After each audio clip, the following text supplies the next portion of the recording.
Good evening. Thank you all for coming on this incredibly beautiful but incredibly busy night, which is sort of quintessential New York.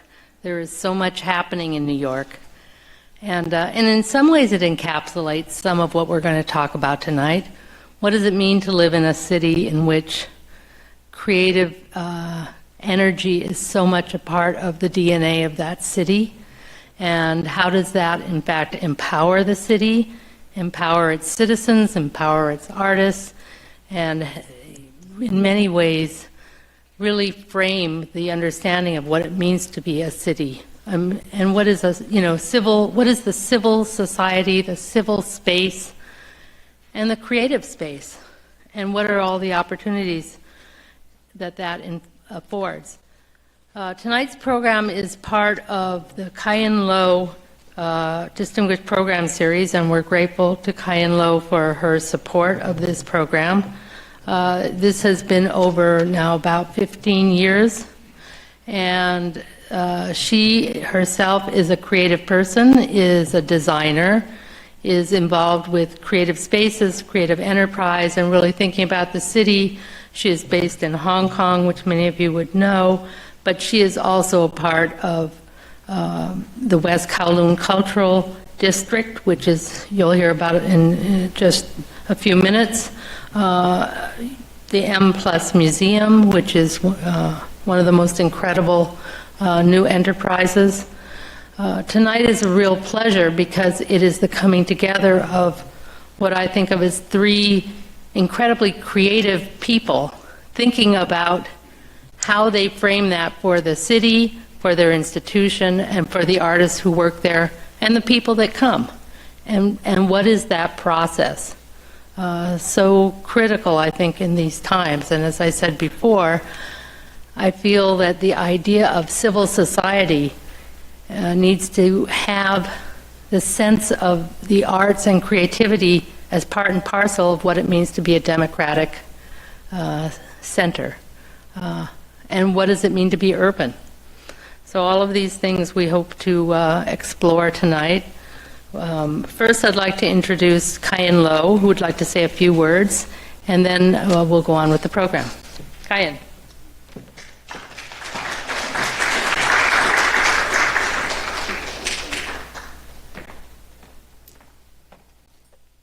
Oh, it's a strong light. Oh. Good evening, all. I'm delighted that in the midst of the hustle bustle of tonight, where so many rival in quotes that activities, you managed to be here. Now, this lecture was founded in 2004 at the behest of the then president of Asia Society, Nicholas Platt, and he said, do something that will really introduce the idea of what it is to be creative. So I said, like me, I tried to be creative. I call myself a designer. I never took one design lesson. All I learned was what I learned from history that really, really gave me the basis of going on, of understanding, and it actually the creative process is a mysterious and very exciting process. So from 2004 until 2010, every year, we had a lecture inviting, prominent or not so prominent people. I remember the first year we had 3 people talking, amongst whom was Shan Wei, and people said, who is he? Is he good enough? Is he famous enough? I said, very soon he will be very famous. And indeed, he is. So we have presented Shibing, Guwanda, Tandun, mostly art and, performing, artists and performing people. Until 2010, I actually introduced a lecture called Creative Space for Culture. And that was the beginning of the actual, getting into gear for our West Kowloon. And we had a Hong Kong architect and also Rocco Yim, who was working on the terrain then, and also Edward Yulia, who did such marvelous things for the Millennium Park and transformed that part of Chicago, and also Hugh Hardy of New York. And so I transferred the lecture to Hong Kong and called Creative Capital. John Hawkins, you may know him, he's the author, and the author of the term creative economy and also creative ecologies. And it was a wonderful panel. And tonight we have even more wonderful people to which we await with bated breath. And I won't say that much, but Rachel's already introduced our 3 speakers, and I welcome you all, and I take over. Thank you.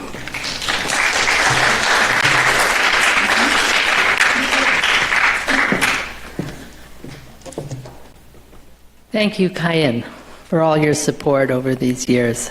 I'd like to introduce Qasim Shepard, who I have known for many years as well, and who will be our moderator tonight.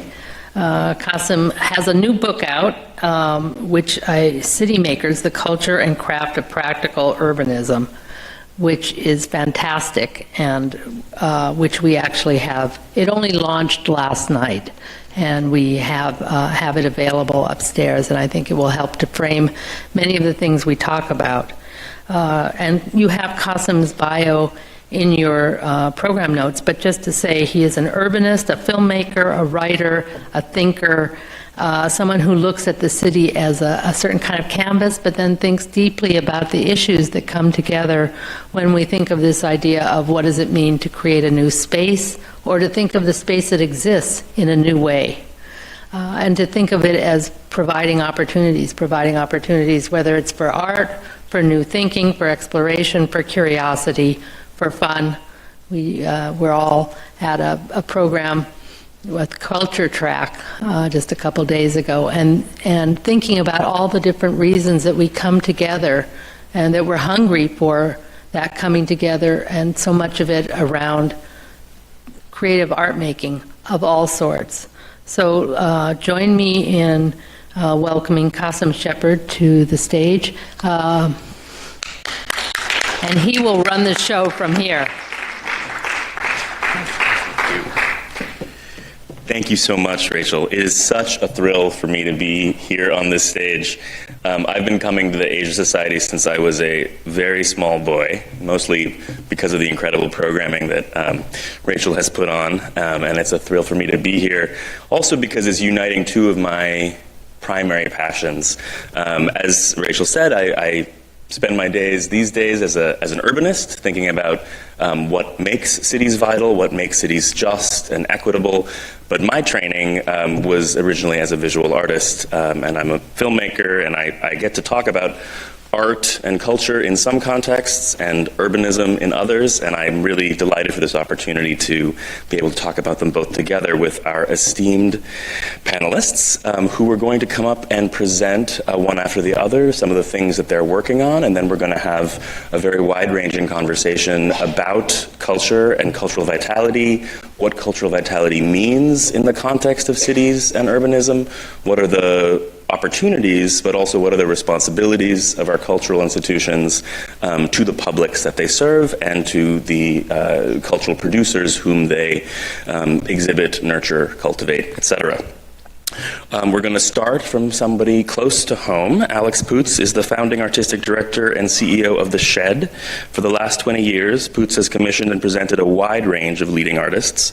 Prior to joining The Shed in 2015, he was CEO and artistic director of the Manchester International Festival, as well as artistic director of the Park Avenue Armory. He's worked with an incredible list of artists, and you can read the full list in your program notes. I won't bore you by reading it here. I just want to point out the fact that it's not that many lists of artists that one reads that have both Abida Parveen and Kraftwerk in the same list.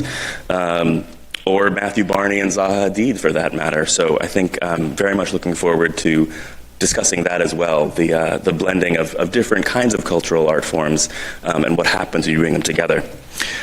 Following Alex's presentation, we'll hear from Suhania Rafael, taking us across oceans to Hong Kong and evoking for us a project that's staggering in its ambition and scope. She was appointed Executive Director of the M+ in November 2016. From 1994 to 2013, Rafael worked with Queensland Art Gallery, Gallery of Modern Art. She's led the gallery's flagship project, the Asia-Pacific Triennial of Contemporary Art, since 2002, and worked with the APT project since 1994 as a curator.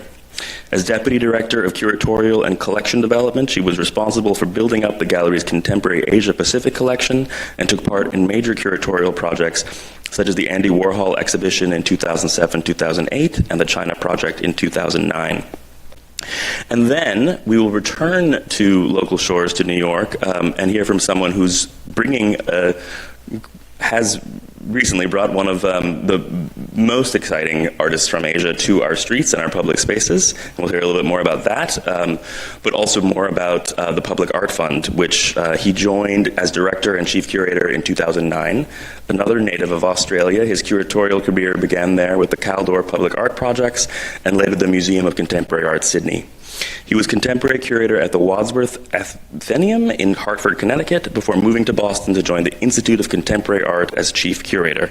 He's curated more than 50 exhibitions with a wide range of significant international artists at different stages in their careers. And I think we'll talk about that a little bit too, what it means to present work from artists who are not all at the exact same place in their careers, but really represent the diversity of artistic practice across longer trajectories.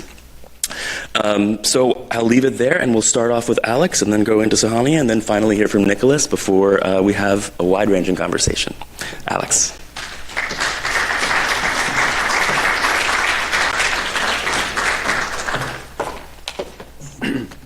Good evening, everyone. Thank you very much for coming. Rachel said something earlier that captured my mind. She talked about civil society. And a democratic sense of civil society. Maybe that would be a good place to start.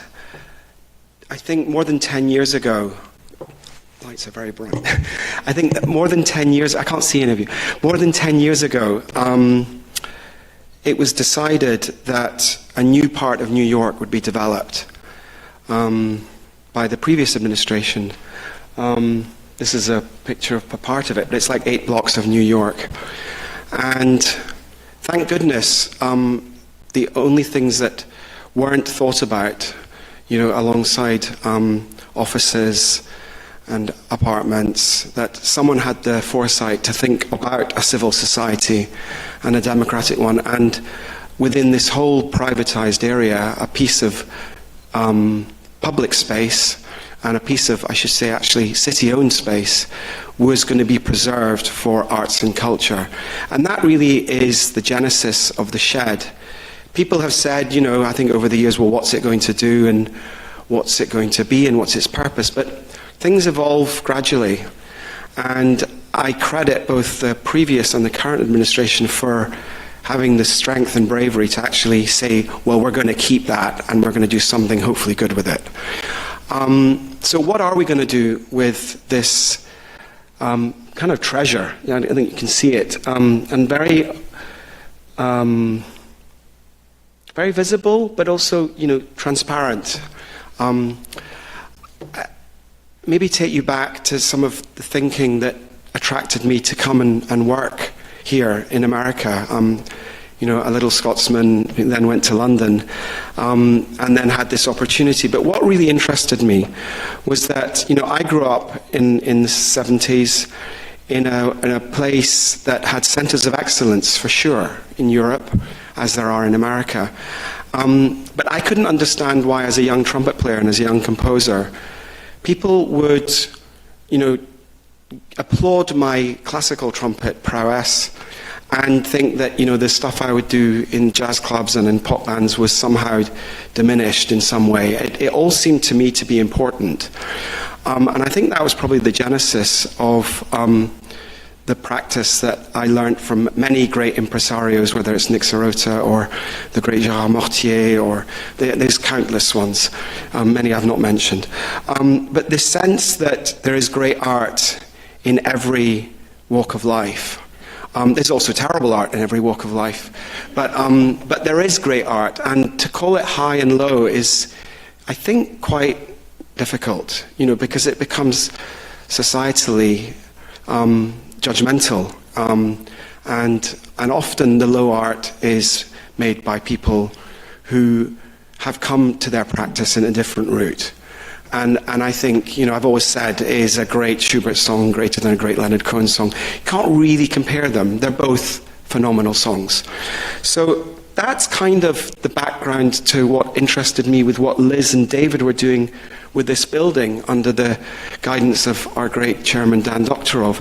This sense that there would be a place, finally, a place that was not a centre of excellence for one particular art form, either a great museum or a great concert hall or a great venue for concerts or a great theatre. But this would be a place where all art forms, and therefore the great artists from all art forms, could be present. The bit to the vision that I brought was not just that, but the idea that this should be a commissioning house. This should not be a presenting house. What's the difference? Well, a presenting house is what's rolling through town.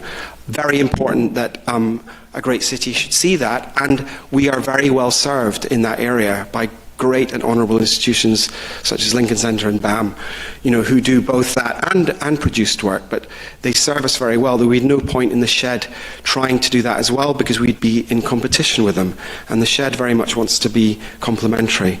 So what I set out our stall as is that we would be a commissioning house for the great artists from all walks of life, and therefore for audiences, curious audiences from all walks of life. I've always believed that, if you mentioned her earlier, if you put an artist like Abda Parveen in a performance, then you have a chance of welcoming her audience. We once did a show where we actually had Abda Parveen with the great and sadly late John Taverner, the composer, and actually there was audiences from both area. Not a reason to do it, but a wonderful additional benefit. So that gives you a little sense of what our mission and vision is, really. I thought I might just take you through a few images, and here's the first image of construction.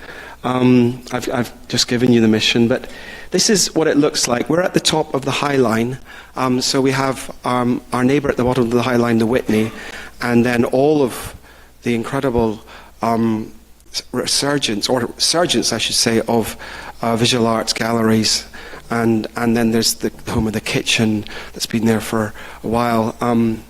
So we bridge that area, and we're at the top of the High Line as you see it curving round there. There will only be one permanent commission in the Shed, and it's by a local artist called Lawrence Wiener, one of the great conceptual artists. And he has made this piece, which you'll see is embedded in the paving, called In Front of Itself. The rather remarkable thing about the Shed is that to answer the question, if we're trying to do all art forms, well, not all art forms exist indoors. So here is a good example of the Shed shut. So we can do outdoor work on our plaza. We can then open it, as you can there, and this outer shell really is one of the most flexible spaces. Before I get onto that, I'm just going to take you quickly through the building. So you'll see at the top there, we have a rehearsal space and an event space at the top, and then something which I was very passionate about initiating from the very start, in fact we agreed to it before I signed my contract, was that there would be a dedicated space on the top of that building called the Lab, and the Lab is for early career artists from the 5 boroughs of New York. It's the only part of the Shed that is dedicated to one thing, and 365 days a year, and that will be our lab for local early career artists, and that we're starting that program to look for artists. We'll be starting that probably next year. I should have said at the start that we're due to open in spring 2019, so there's still about an 18-month wait till we start. If you work your way down the levels, there's a 500-seat theatre. I'm as interested in intimate experiences as large-scale experiences, so one of the great joys of being able to have worked with the architects was that we could not only have a 500-seat, relatively large-scale theatre, but that theatre can divide into 2 fully soundproofed separate theatres of about 220 seats. And critically, it can also, you can have a show in one of those theatres and you can rehearse in the other. So we can at times have 2 rehearsal places. Very few buildings are allowed to have rehearsal space because obviously they're not being productive in the financial sense, which of course they're being incredibly productive and they're invaluable in terms of creating those precious things called artworks. So I'm very grateful to our board for having been enlightened enough to allow that to happen. If you work your way down, you have 2 gallery spaces. They're two of the largest spaces that have no pillars in them, so that are pillar-free. But equally, because they're open plan, we can divide them up into far more intimate spaces. And already, the artists we've been developing new work with are finding different ways of using both, maximal and minimal environments. If we work our way out onto the hall, this building, for those who haven't seen our video online, it moves out. So it works on railway tracks. It takes an engine the size of about a Prius car to move what is a building about half the size of the drill hole in the Park Avenue Armory, just a few blocks down. So it's about 45 metres wide, 50 metres long, and about 40 metres high. It's one of the most flexible spaces I think I've ever come across anywhere in the world. It can go from this configuration, where you see the Gallery 2 wall has opened up to allow a 1,300 seating bank to emerge. There are the yachting sail technology, which comes down to make complete blackout. But equally, we can remove all that seating very quickly, and we can have a 3,000 standing, more pop arena. And we can then lift the blinds and have a sculpture court, both indoors or outdoors, so it can be climate specific or open to the elements. That means really that unless you're looking for a 5,000 standing plus arena, there's very little we can't do in there. I'd say the one area that we would probably go up into the theatre to do a more intimate chamber music environment, and that would be where we would change venue. But that's one iteration of it. There's many other images, but I'm probably got to rush on. So I'll go up onto the galleries. This is a very unenlightened looking use of the gallery, but it's an image. It's using about half the space there. As you can see, it can be broken down into different sizes. If we work up to the theatre, this is one half of the theatre in a 200-seat configuration. And if we work our way up to the top, this is our artist lab. And so this is our early career artist lab. We didn't want to wait until we open to start our work. And as a commissioning organisation, our version of kind of education work is we found a community of artists that I've been working with for about 5 years called Flexin Artists. And what we've effectively done is to help them set themselves up as a coherent group and company. These are young people from ages, I think when we started them, they're about 17 to 25 years old. All of them were self-taught. I would say most of them had very little opportunity, professional opportunity, or teaching opportunity. But they're all very prodigal in their ability and in their dedication. And so what we did was to support them to create their own company, and they've become our teaching program, and we're working, I'm pleased to say that we've now finished our first year of teaching in 4 of the 5 boroughs, and as of a month ago we've moved into the 5 boroughs where these artists work with children and young and older children and young and kids from entirely public schools and from places where more opportunity would be well deserved. So we focused our energies there. It's highly likely that a number of those kids in the 3 years that we'll be in those schools. This is a long-term commitment. We'll join the company and we'll be part of the production in the shed in 2019. So I'm just going to leave you now with an image of where we're at in construction. I think, I was saying to a colleague earlier, we've probably gone beyond the point of no return. I hope that's true. And that's it. That's where we're at about a couple of weeks ago. Thank you all very much for your time.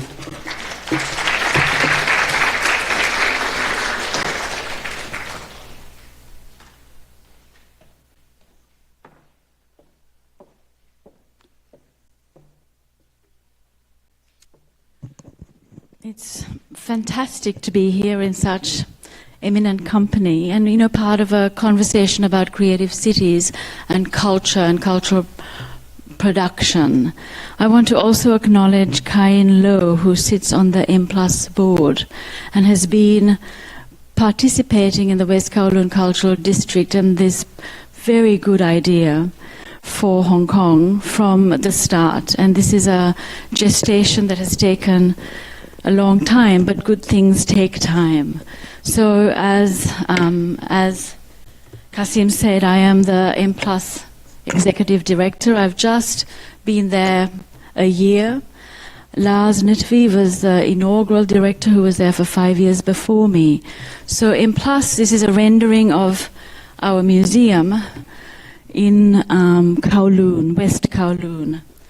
I want to begin by actually positioning the museum and to talk about Hong Kong a little bit before going into the project itself. So this is a visual image of the West Kowloon Cultural District, 40 hectares of reclaimed land on Victoria Harbour, quintessential views of Hong Kong Island from West Kowloon, from these institutions that will be built. It was a decision made by the Hong Kong Legislative Council to develop a major piece of cultural infrastructure for Hong Kong.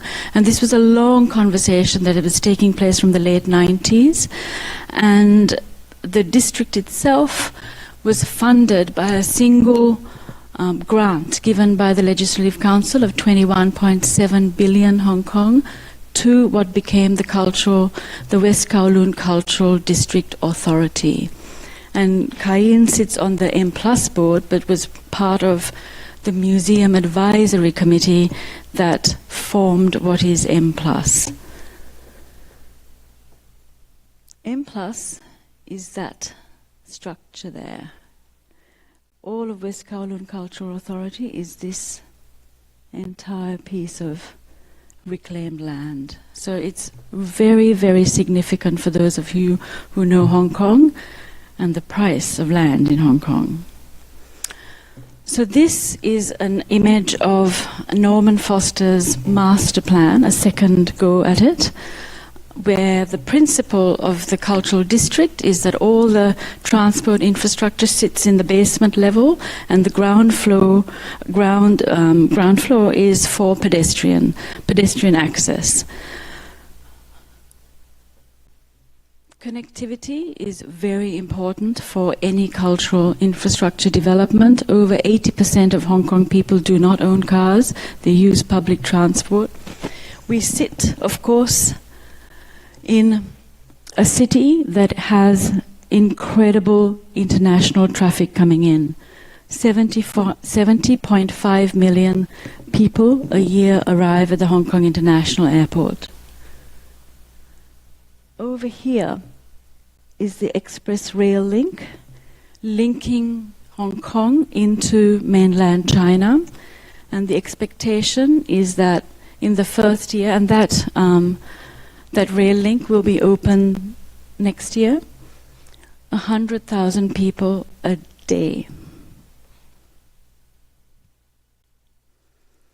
Harbour City, which is just down here, the ferry terminals, 80 million people visiting Harbour City.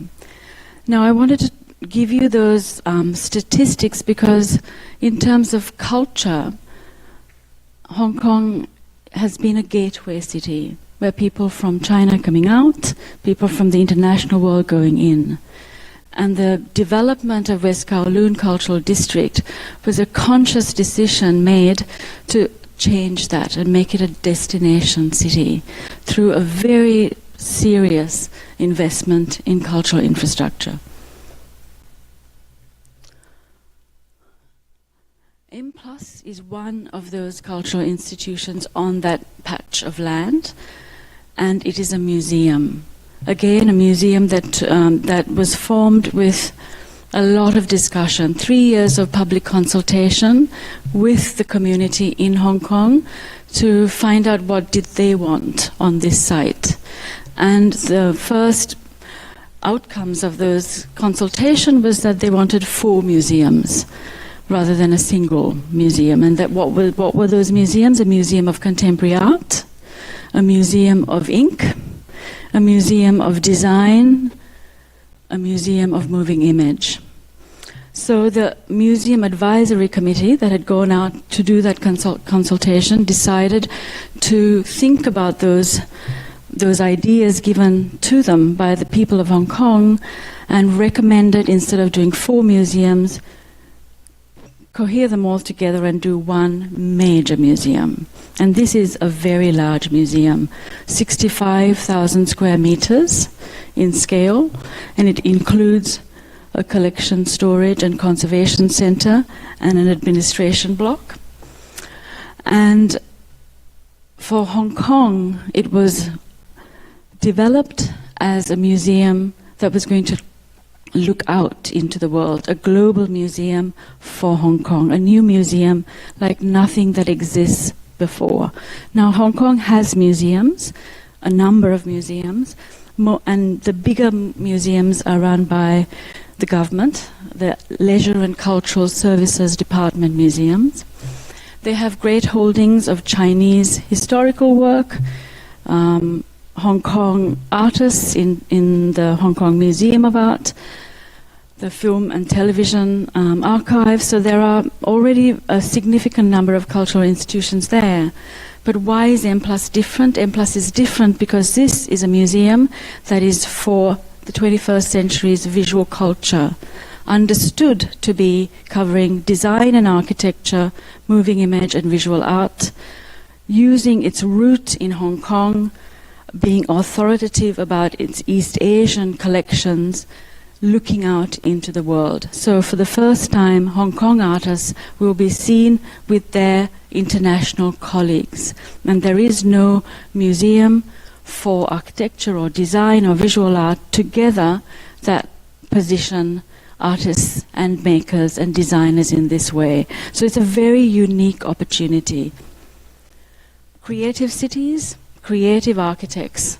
Herzog and de Meuron designed a very wonderful piece of architecture for M+.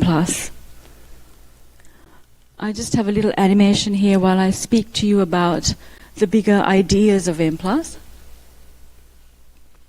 because this gives you a sense of what's happening now on site. M+ has decided, with that huge numbers of people, that it needs to build an audience base. What is that audience base? What does it look like? So one of the first things that Lars did was actually put together a curatorial team to start thinking about not just the collection, but also engagement. And to that end, M+ has been working through a whole series of mobile M+ exhibitions, pop-ups.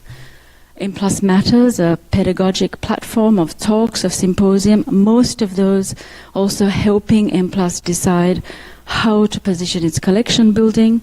It's been collecting over 6,000 objects over the last 6 years. Amazing collection efforts. If people from the museum world are here, they would know that that is an exceptional collection building exercise. Plan to open in late 2019.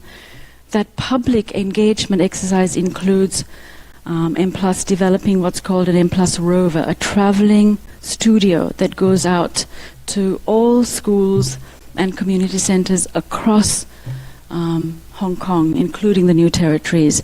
And each semester, a maker, a designer, an artist works with the learning team to take what we hope will be the growth of the next generation of artists, of collectors, of benefactors, of visitors in Hong Kong to build that audience base for what will be an amazing museum. So this museum is planned to open to the public in late 19. We're hoping that the museum itself will be completed in 19, perhaps the early part of 19, in which case we can open at the end, because to bump in a museum of that scale, we need a good 9 to 12 months. Collection will sit at the heart of those first exhibitions. I want to show you some renderings that Herzog and de Meuron have given us using our museum collection, so that you have a sense of what the interior of the museum looks like. It's a very Herzog and de Meuron building with these cutaways, asymmetrical, within what is actually a very symmetrical set of structures. A podium with all of the gallery spaces and a tower. And I'll come back to what the tower holds. It's a very, very porous building. The spirit of inviting people into the building was something that was clearly a part of the brief. Sometimes this is a very big challenge for those of us who have to administer museums, but I think it's very important for a new museum of this scale and ambition to invite its audiences in. Upstairs are 3 cinemas, a mediathek, a learning center, and a suite of galleries that will house collections and special exhibitions. So what does the collection look like, and how did the collection begin? Because it's very, very unusual that a museum begins from absolutely nothing into something. And that's what M+ actually is. It took, in the 6 years ago, there were no collections. And the first collections that were formed came from a major donation from Dr. Uli Sig.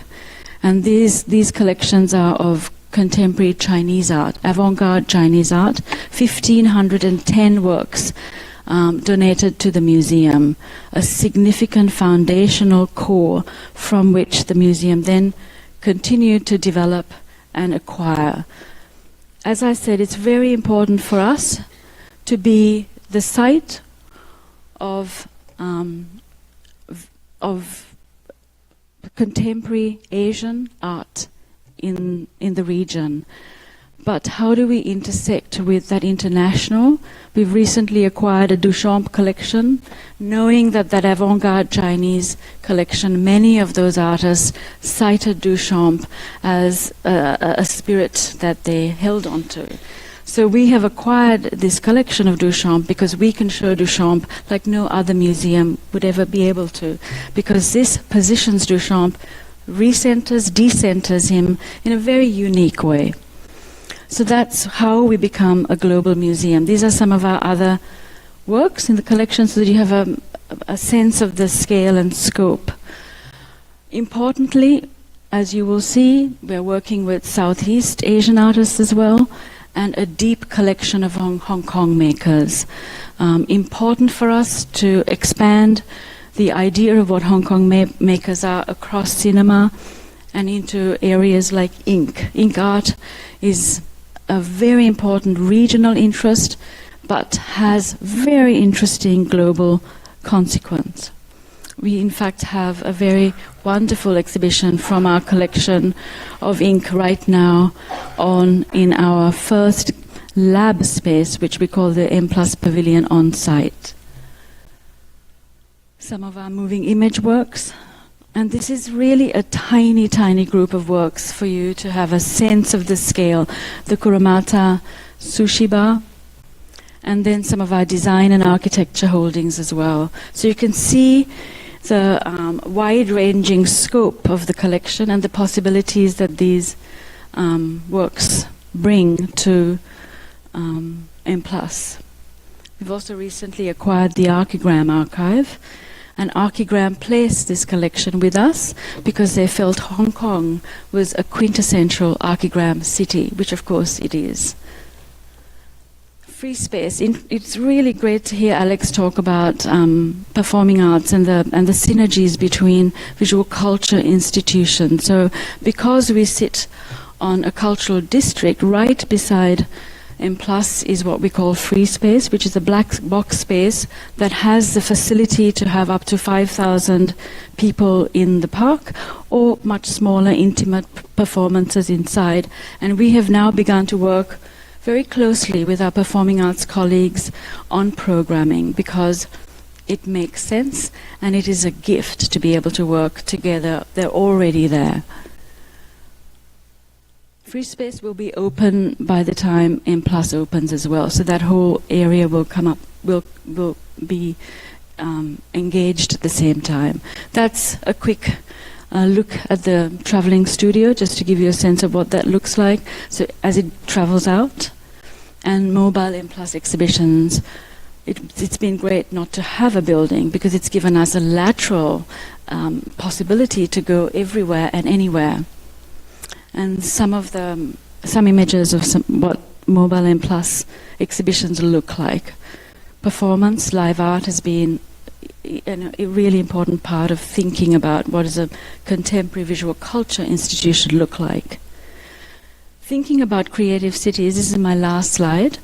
I wanted to say that creative cities are not always located in Hong Kong.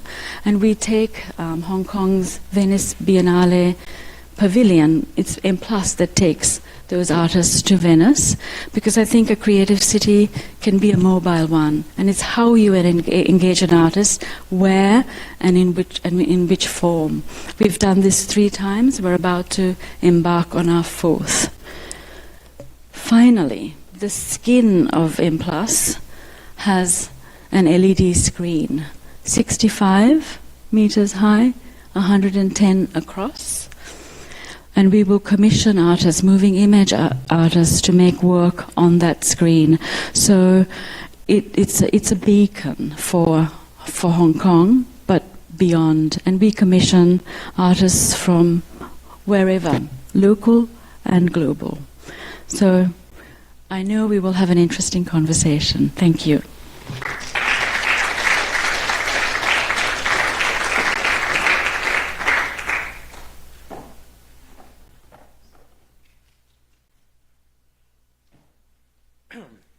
Hi everybody, Nicholas Bohm, Director and Chief Curator of Public Art Fund. So exciting to see the extraordinary new cultural infrastructure that Alex and Sahanya are working on. It made me realize, of course, what Public Art Fund does here in New York is use the city itself as the infrastructure, and to invite artists to use that platform in different ways. We're celebrating our 40th anniversary this year, along with a number of organizations that really responded to the way artists were making their work differently, wanting to move outside of the gallery and museum spaces that was happening in the 70s. So this kind of period was very generative. But of course, New York City has changed enormously over those 40 years. Public Art Fund has as its mission here this idea of activating the city, of bringing artists, giving them the opportunity to work here. And it's reflective really of core values that I think have been mentioned in the conversation to date, which really, of course, are the basic belief that great contemporary art should be made available to audiences for free, and that those audiences be as diverse as possible. And then, in addition to that a vibrant civic space, a really democratic city should engage and embrace those creative voices and allow them to really participate in the life of the city. And what better artist to exemplify those values and aspirations as the culmination of our 40th anniversary than an artist who sort of uniquely combines an identity as one of the most celebrated contemporary artists in the world and one of the leading human rights activists also working and speaking today. And so Weiwei's exhibition is brand new. We really wanted to do a project this year that would expand beyond some of our kind of usual venues and sites around the city, that would reach all of the boroughs and not really be sort of centered only on Manhattan, and that it would be something that really felt and engaged people in a way that only a public art project could do. So Weiwei developed, this just gives you a quick sense of the distribution of the exhibition. There are 320-something sites in all boroughs for the show. And it's called Good Fences Make Good Neighbors, which is a line from the Robert Frost Mending Wall poem, a kind of iconic poem in American literature that it describes a kind of argument between two neighbors over whether they need a wall between their properties. And it's essentially talking about how a kind of folk wisdom, a populist proverb, can actually mask a lot of prejudice and fear.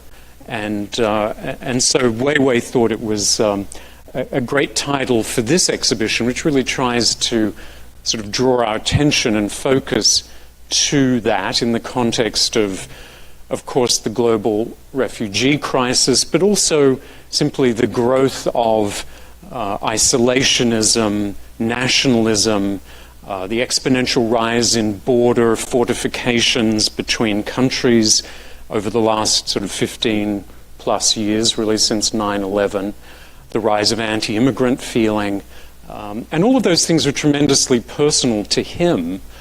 I think having lived himself as an exile, now as he's based in Berlin, but even as a child when his family was really exiled within China to the provinces, when his father, the extraordinarily important Chinese poet Ai Qing, was suppressed under the Cultural Revolution. So he grew up already as a kind of outsider within his own community. He chafed then as a young man trying to develop as an artist at the impossibility of free speech in China, and came to the place that he thought must be the place for him, because he understood it as the most reviled by the Chinese government, which was New York City. So he came to New York as a student, as an immigrant. He went to art school here. He dropped out. He drew portraits on the street to earn money. He had all kinds of jobs. And so New York was an incredibly formative place for him.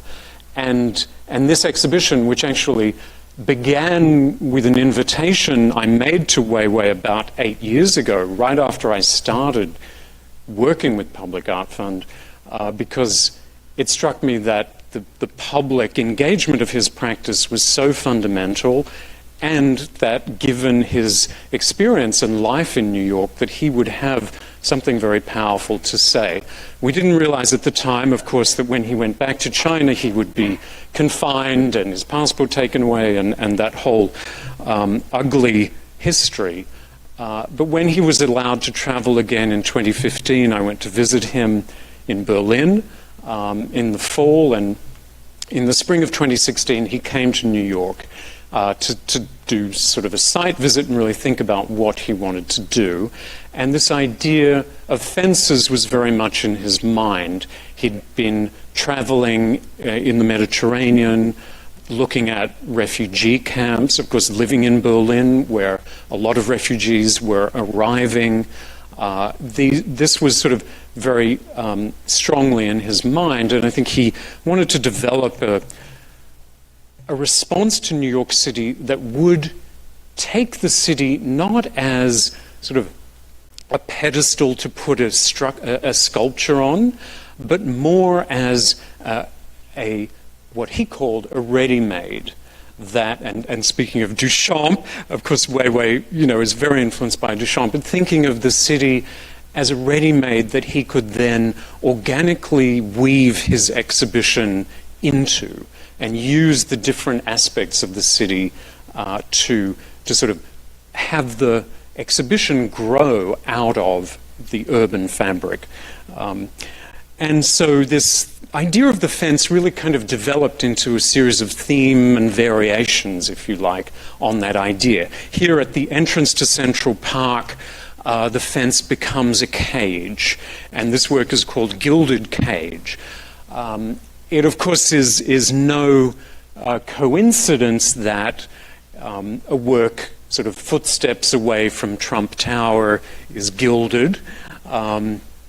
In the press conference, he rather wryly commented in response to a question about whether it sort of was intended, for our president, that he said, well, it was made for everybody in New York, and of course the president would be among those people, and that he made it gold so that he hoped he would like it even better. But it's a wonderfully it's sinisterly beautiful. And I think that's sort of what Weiwei does so well. This whole theme is very confronting, but Weiwei has devised the exhibition in such a way that it's immersive, it's engaging, you interact with these works. They're quite beautiful, but they, of course, embody the threat and sense of confinement as well. What an extraordinary opportunity to work in this location with one of New York's great monuments in one of our sort of iconic public spaces. And I think Weiwei's response has been so beautiful and elegant and deft, showing how a doorway, in a sense, this great symbolic entrance to New York, can be blocked. But at the same time, he's opened up a passageway through the center of the work in this astonishing sort of silhouette of two figures together, which is actually an appropriation from Duchamp, his doorway done for André Breton's gallery in Paris. But it's this polished stainless steel. So it becomes, of course, an amazing selfie Instagram moment. It was very important to all of us that, as I mentioned, major parts of the exhibition happened outside of Manhattan. And what more potent symbol could there be than the Unisphere in Queens, already the most diverse borough of New York City and one of perhaps the most diverse urban places in the world. And he's encircled the globe with this sort of barrier. It's a kind of obstacle course / hammock. So people are, of course, we've been having this wonderfully warm, strangely warm weather, but people are engaging with this work in the most sort of playful way. There's a number of works which really literally respond to the architecture of different sites. The Cooper Union with this sort of 5 fences piece. Fences attach themselves to existing structures. There's lighting at night. And some of these works are quite subtle. Here you see a rooftop fence on the Lower East Side. And they're all complemented. Here's a sliver fence between 2 buildings, actually where he lived on East 7th Street. So it's got an autobiographical sort of element to it as well. And these different, and this is the Bowery, these different installations. Here we go. The Lower East Side, of course, was important to him as a historic centre for immigration. The Essex Market building, where he's done a banner that sort of uses the flagpoles on the building. Bit hard to see. You sort of see here, this is a piece called Exodus, and it really shows the flight of refugees as they sort of escape and attempt to find somewhere safe. The Lower East Side then, another sort of aspect of these, he really wanted to use transportation sites. I think, freedom of movement is something we take very much for granted. So bus shelter sculptures, these mesh fences. You'll see how each sculpture kind of takes the idea of a fence, which is really a lattice, if you think of chain link, a mesh, a pulled mesh, or the rope that's at the Unisphere, all really explore different ways to suggest that. And each of these bus shelters also uses the advertising space for images that he's taken at refugee camps around the world, which are paired with texts that talk about, facts and figures of the current plight of refugees, or more literary texts. You'll see that he's built in a seat to them as well. So he really loves this idea of kind of urban furniture. These pieces might be regarded as art, or they might be regarded just as sort of an urban amenity.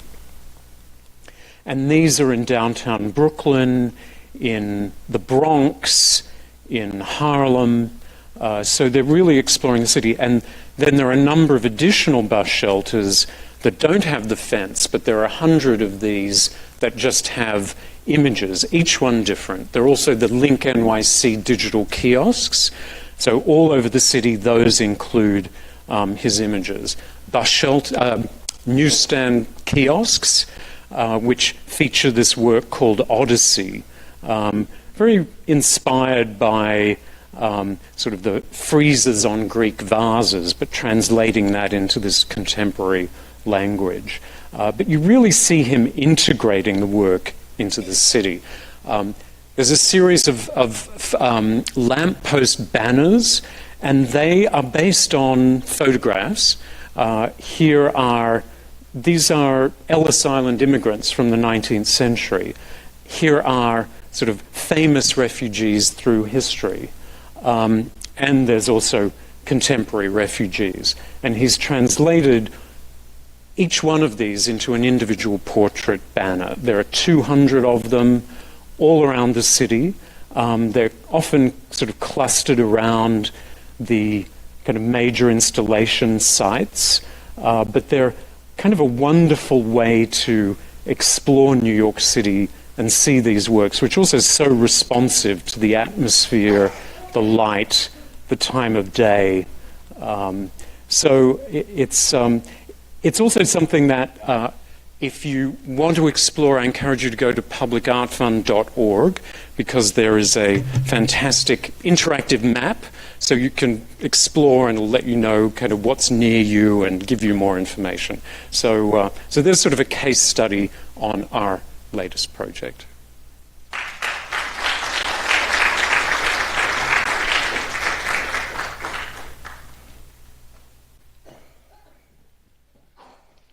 You guys will please join me on the stage.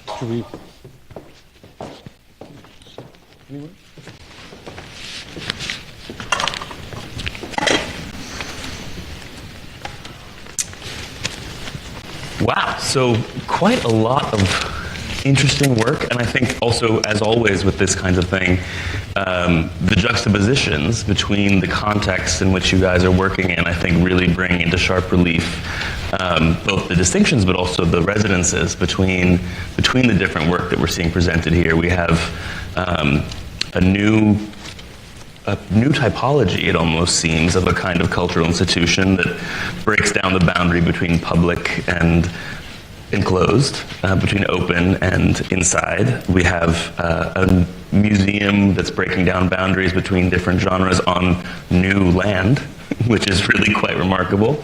And we have a brand new frame on places that we think we know, brought by this artist to our public spaces. But also, I think something I really appreciated that I hadn't quite fully appreciated until seeing your presentation was the way it shines a new frame not only on public space, as we commonly think of it, in terms of places like Washington Square Park, but also on public infrastructure, and really sort of demonstrating the ways in which public infrastructure is a public space just by making that kind of intervention.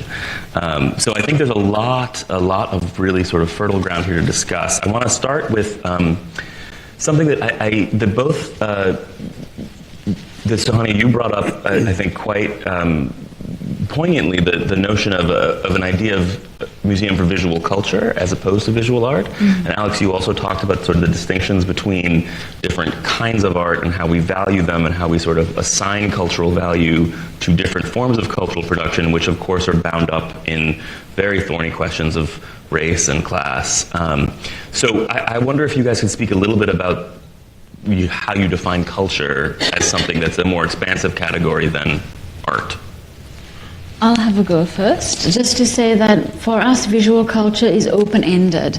So it's an encounter that we explore as we move on. It's very hard to define, and even though we have these categories of design and architecture, moving image, visual art, what we find is that it's very porous and often fudgy. It's not necessarily one or the other. It could be all of them in some form. What's been brilliant is to work with a group of curators and educators who are unfettered by these distinctions.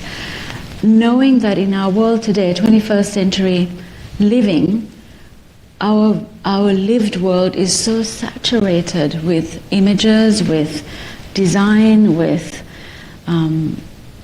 architectural structures and moving images that the plethora just bombard us. So instead of trying to catalogue and discriminate, I think we just embrace. That often leads to, Kai-Yin would know because she's on our acquisitions committee, this discussion about what's our roadmap in terms of the collection, what are we saying, how are we discussing Hong Kong, which has always had that very cosmopolitan, textured city, a city where neon is and light sits right throughout its landscape, a density of structure, a concentration of people, these vertical structures. How do we then respond in terms of building a collection that reflects that dynamism, while also knowing that we need to develop historical context, a deep reflection and a space for audiences to think about that lived environment. Hong Kong has is now the third largest art market in the world behind New York and London, yet it hasn't developed the kind of museum infrastructure that balances out ideas of value. And I think, yes, market is a very important part of artist sustainability, without question. But how we value those objects has to be a more complex reflection. And I think M+ is an ambitious institution seeking to do all of that. Ambitious, absolutely. I think that goes without saying. Do you have anything you want to add to that question of culture? What is culture and what is art?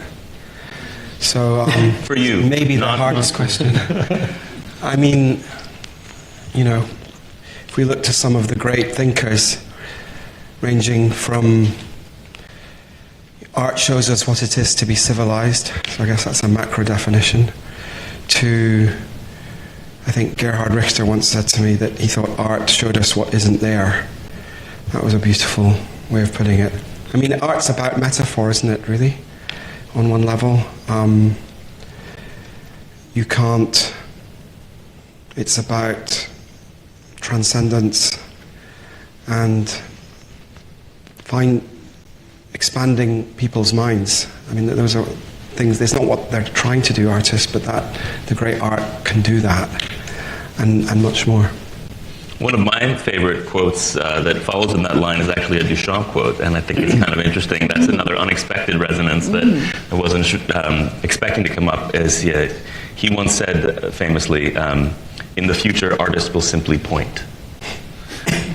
And I think there's something about, certainly in Weiwei's work, that is, obviously there's an incredible sort of iconic monumentality and sculptural quality to a lot of these things, but then there's something else that simply encourages you. I'm thinking specifically of the one near his old building that you showed, that's simply shining a light on the negative space between two buildings, in a way that, through this very sort of vernacular language of fences that we all kind of associate with whatever we associate it with, is pointing out something that has always been there, that you just keep walking by. Yeah, absolutely. And in fact, the banners as well, because they're not printed, they're a mesh. So the image is created through the contrast with the background. So they can move from being invisible to being visible in a second as you sort of walk down the street, where a slice of sky between buildings suddenly makes it visible. So it actually is very much sensitizing you and engaging you with sort of the texture of the city. So you're probably not often in this position, but your organization is the old guy on the block here, 40 years. Is that what you said that you're celebrating? Whereas we have these two sort of brand new institutions that are kind of reinventing the way we think about visual culture as they go along. I wondered, perhaps starting with you, but then I'd love for all of you to speak to how you see cultural production changing. Some of the new trends that you see, whether it's from a perspective of a collections department, or whether it's from the perspective of thinking about how to accommodate new forms of practice, and how do those shifts in cultural production influence your own decisions, all of you as programmers, about the programming and also the architecture in which you present? Well, I think my background is as a museum curator. I love museums and value them enormously. It's also kind of been a thrill to work in a context that has sort of very few parallels. We've had this incredible flowering of museum culture around the world. Every city has its new contemporary art museum and alternative spaces and all those sort of things. But the invitation to conceive a public project for New York City is a fairly rare and special thing. So it tends to be both daunting and wonderfully kind of inspiring for artists. So that often means it takes years, to have a dialogue that kind of reaches its culmination, or it can happen much faster. But I think it's most of the artists we work with. I'm very resistant to the idea that there are sort of public artists, like as if then there are museum artists. Like, we often do projects that are actually very complementary with museums. We did Fischli Weiss, How to Work Better mural together with the Guggenheim's retrospective. We love doing those kinds of partnerships. And but I think artists, at the end of the day, artists want to communicate, and they want to communicate with the broadest possible audience. So what better way to do that than on the streets of New York? So, Anya, what do you see as new trends in the art that you're seeing? I think it's also the fact that there are infrastructures being put together is a sense of responsiveness to artists and makers. We all work with living artists and makers, which is both a privilege and a challenge. They can take you in all kinds of journeys, unexpected, But that is the beauty of being able to work in that space. For us, I think moving forward is allowing that responsiveness to be expressed in whatever form it takes. But and sometimes, you know, that can lead you through into little cul-de-sacs that are great, but sometimes not always productive. From M+'s point of view, I think for me what's most exciting, and this is why I joined the museum, is the region within Asia has no museum like this or no cultural space like this that formalizes a collection, commissioning, the possibility to work with performing arts curators, an actual district that offers many possibilities. And there is nothing like that in Asia. And we are in the 21st century, which many people say is Asia's 21st century. And we need to form a platform to allow and give those artists their dues. And so for me, that's a very exciting thing to do. It's adding to cultural capital of the world.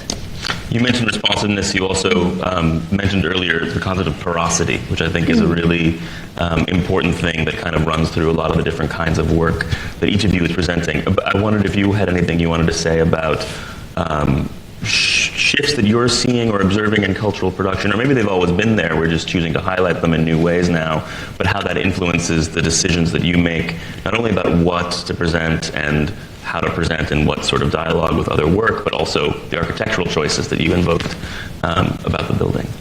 I mean, some of the things I'm going to say are both new and just continuations of previous journeys, but I think a shift to the immaterial is happening. So, what does that mean? I mean, sorry, I sound a bit vague there, but there being less focus on capital and object, I guess, and more focus on a metaphysical experience, something that you can't buy, but that's priceless. So is that, in a way, a Tino Segal or a construction by a Trisha Donnelly or I don't want to name artists actually because I'll probably not name it wide enough variety. But the sense that, and that actually unifies different art forms. I feel that coming from visual artists, but you look at even hip hop culture where there's a move away from the kind of, I don't want to essentialize anyone, but there has been a slight machoistic sense to some of that work. And then someone like a Frank Ocean arrives and there's a very thoughtful, multi-layered craft making, art making, I should say. How do you think that shift to the immaterial, which I totally agree with, how does that influence curatorial and also sort of programmatic decisions about how you create an actual space? It's here, it's coming. You can, it may not work for everyone's area of work, field, but it's a response to the socioeconomic condition. Right. So I think and as usual, artists are anticipating the future. Yeah, which I think, it brings me up, for me, Kai-Yin, you mentioned something that, two phrases that I think are both equally important here, the creative economy and creative ecologies. And I'm thinking particularly, Suhania, about the sort of district ecology that's being created, in this case sort of out of whole cloth, so to speak, but there is certainly new kinds of opportunities for synergy between different institutions in a district. In New York, we're very privileged that some of our cultural districts, we do have the things like Lincoln Center, which were created there, and a lot of homes were destroyed in order to create that, and communities were ruptured in order to create that. But then you also have naturally occurring cultural districts, like we have in places like East 4th Street, around BAM, to a slightly more institutional degree. But the ways in which synergies can pop up between different institutions especially if there is public space, as both of your projects do, and you of course work exclusively in public space, that can allow those synergies between distinct practices to sort of come to the fore and allow people to sort of navigate through them. Could you speak a little bit more about the role of the district in how you think about M+? How would M+ be different if it was a standalone thing with no other? I think the real advantage is the fact that it is in a cultural district, and it has park, it has public space, it has other institutions that are dedicated to various art forms, with professional practitioners that are under the one umbrella. So that is a inbuilt advantage for all of us working.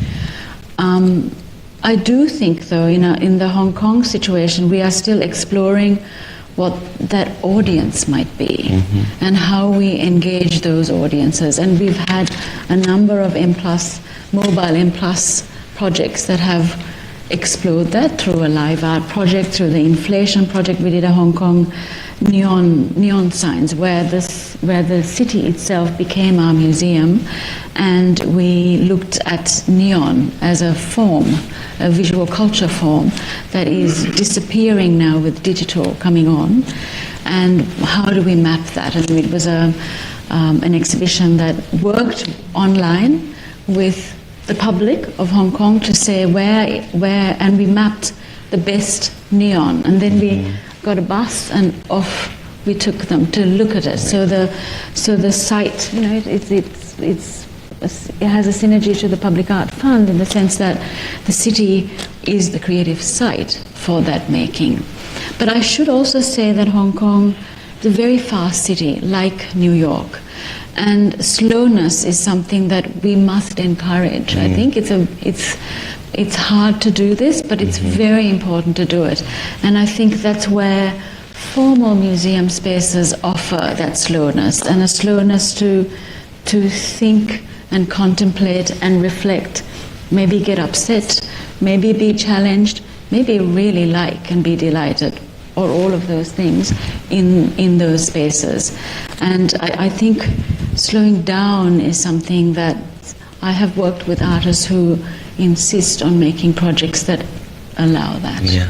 And that's a good thing. Absolutely. I think the role of museum as refuge is something that we definitely need to protect, especially in places that don't have the luxury of tremendous public spaces all around them. Right. I also, that neon project sounds fantastic, and is a perfect example of pointing our Duchampian fingers at what is around us and creating a new frame around it. And I think the Weiwei's project also creates moments of slowness and contemplation in places where we wouldn't necessarily expect it. Yeah. I mean, I was going to say, I think, to pick up a little bit on this idea of sort of the immaterial, I've heard the phrase used often now, the kind of experiential economy. And I think experiential work is definitely sort of something that has a lot of traction and I think a lot of interest. I mean, this idea of the immaterial, it's interesting to think about that in the sort of art historical context. I mean, we had the dematerialization of the art object and Lucy Lippard in the 60s, and all of that was very much about sort of privileging the concept and where, of course, right now, in the grip of like the most affluent and sort of fetishized, valuation of art objects that there ever has been. And a lot of the work, I mean, like Weiwei's is still object-based, but it's experiential at the same time. So it either maybe gives you a physical experience moving through or seeing yourself differently, or it gives you this experiential relationship to your environment that also changes. So I think the artists that I see really successfully engaging the public are often sort of thinking about that without necessarily abandoning the object, but really sort of incorporating it. Is there a response to the... I mean, again, don't want to essentialize everyone, but there's a certain sense of it responding to the market. That the market is so strong, and how do you not become a slave to that? Yeah, and I mean Segal's work, which you mentioned, where there's the experiential quality, there's also the contract, right? Which I think is a really interesting response to some of those conditions. Which is a great segue to my final question, and then I'd love to open it up to the audience. We are being simulcast to Hong Kong, I understand. So if you have a question, there will be some roving microphones. I can't actually see any of you, but there will be some microphones coming down the aisles. So get your questions ready, and we'll have time for a couple of those before we wrap. But I have one final burning question, which is for each of you to answer, which is to get us back into the frame of sort of what is the role of these institutions in the civic life of our cities, in maintaining a creative city, but maintaining a creative city as a civic infrastructure as well. What do each of you see as the role and responsibility of cultural institutions to instigate and maintain cultural vitality in cities, not just within the walls, for you guys, of your institutions, but beyond them as well, in the broader sort of neighborhood and city? What is the role of culture and institutions in maintaining that cultural vitality? I'll jump in because, Hong Kong has been such an industrious city. And we've been thinking a lot about our audiences and in relation to leisure and pleasure. And the fact that the idea of time away from work is not so distant past for many people in Hong Kong. So to have time to slow down and look and think and engage in culture is something we need to encourage. So because culture really does matter, and this discussion that we've been having about value is about saying this is also a value for how we see it into the future, how we think about ourselves, and spaces like museums or public art spaces or music, where we listen to music. They are experiential, of course, but they also make you think about the other parts of what make us so different from other species on Earth. This creative expression. So within the Hong Kong context, to encourage a sense of cultural capital is a very important part of the district's aim, to be able to deliver that as a sort of really important part of a civic responsibility to the people of Hong Kong, who've been so industrious, hardworking, developed a city from these little group of islands and the territory. Huge work, but you need to balance it with a sense of other parts of one's soul, and that's where culture nourishes that. And I think it's a very important part of that work.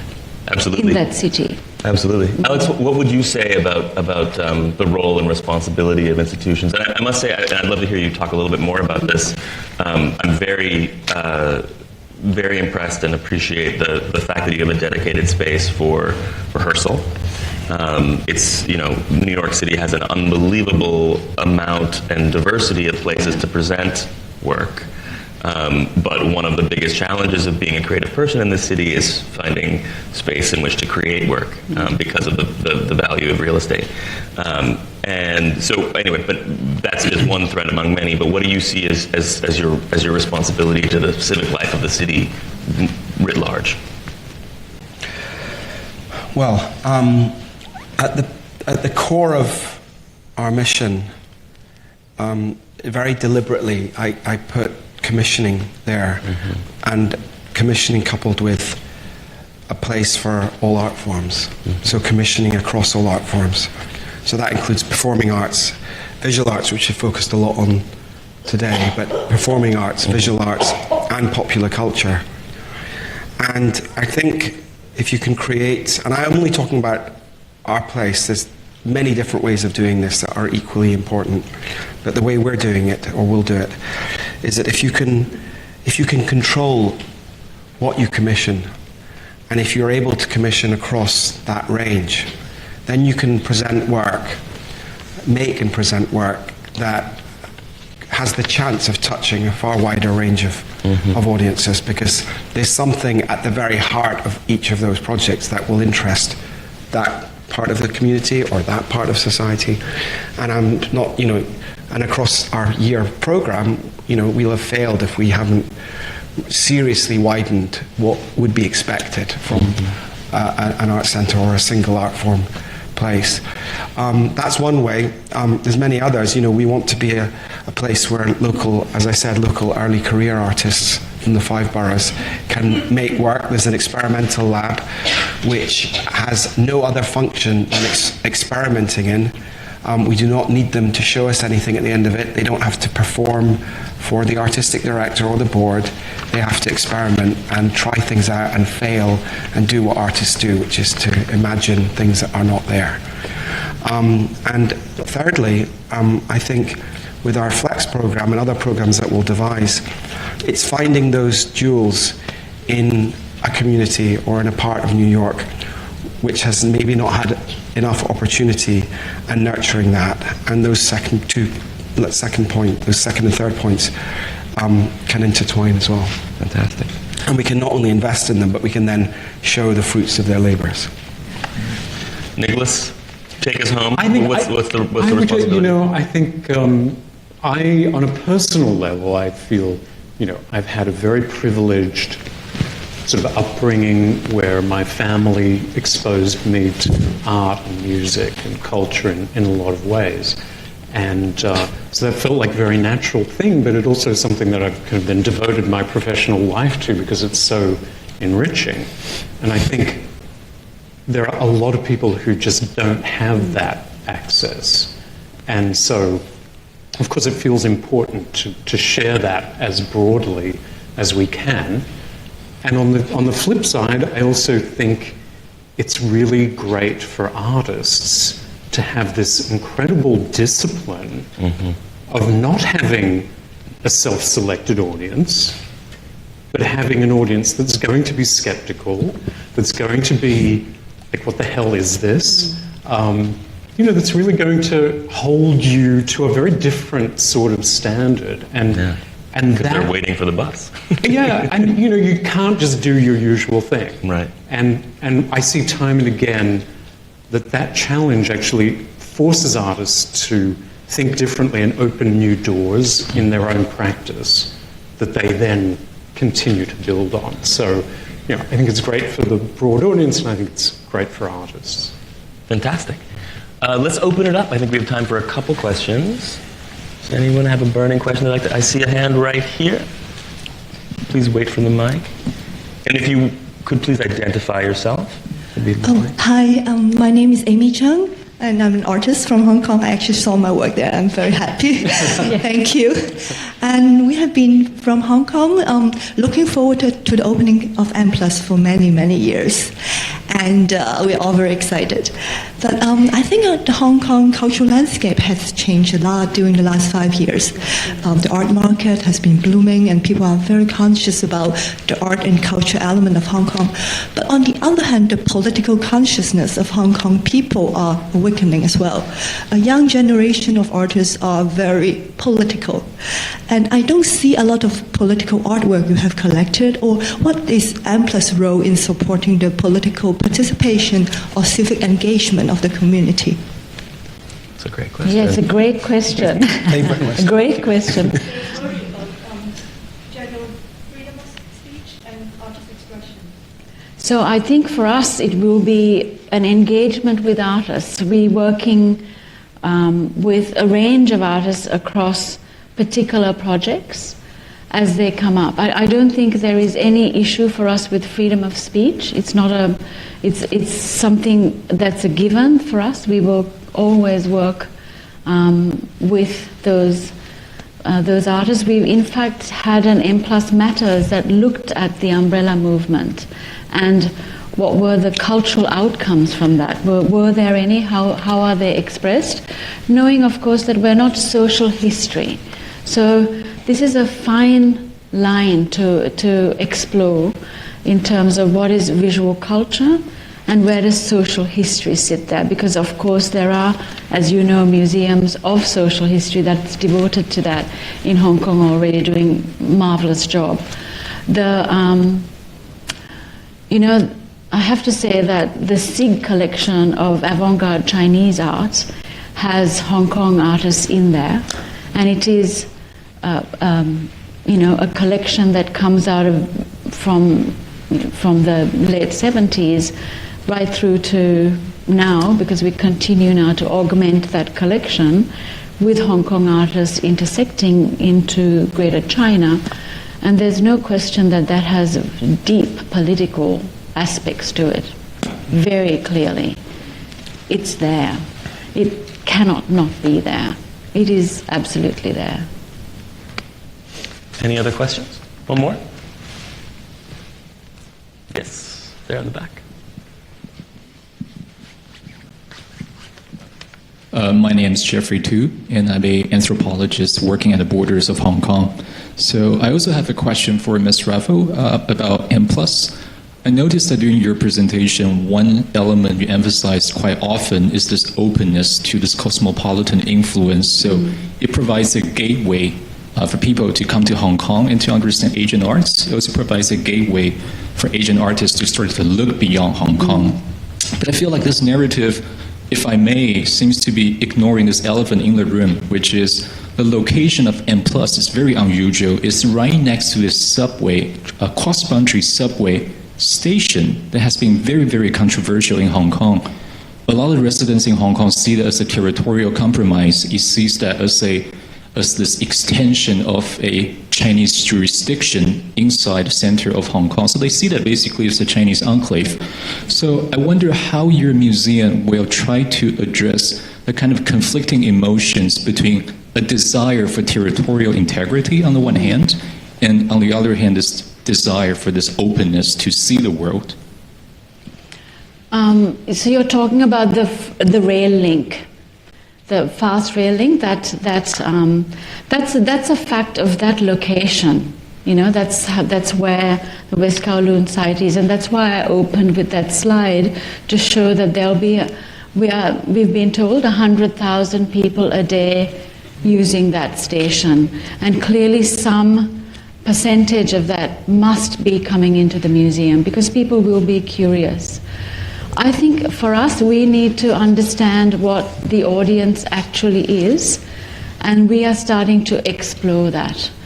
Already in the M+ pavilion, we are getting tourists, bus tourists coming in from Guangzhou and the Pearl River Delta as part of their tours to the region. We offer lectures and docent access in many languages, English, Cantonese, and Mandarin. And I think we can't ignore those audiences. It is a fact of that region that we're going to have to respond and be responsive. But I think to be open is really important, because to close a door is to diminish something. So it's very, very important to face, discuss, and think about what those relationships will be. What we do in our museum crosses many areas of not just the region, but out into the big world. And I think that is the basis of a productive, constructive, open-ended conversation, because to close a door, like I said, it's a mistake. That would be a deep mistake. So I think that's a really wonderful note to end on. We've heard a lot tonight about openness, about responsiveness, about flexibility and porosity, and how those sort of themes in the presentation of art and cultural life and culture more broadly interface with some of these institutional questions about how you actually act as a responsible citizen, as a cultural institution in these incredibly complex times that are sometimes so complex we can barely even stand it, particularly in this country. But I think we should end there with a big round of applause for our brilliant panelists. So I just want to add one more thing. Thank you so much, Qasim. That was incredible. And you know, since we're talking about elephants in the room, you know, the assumption, I think, up until about a year ago was that globalism was a given.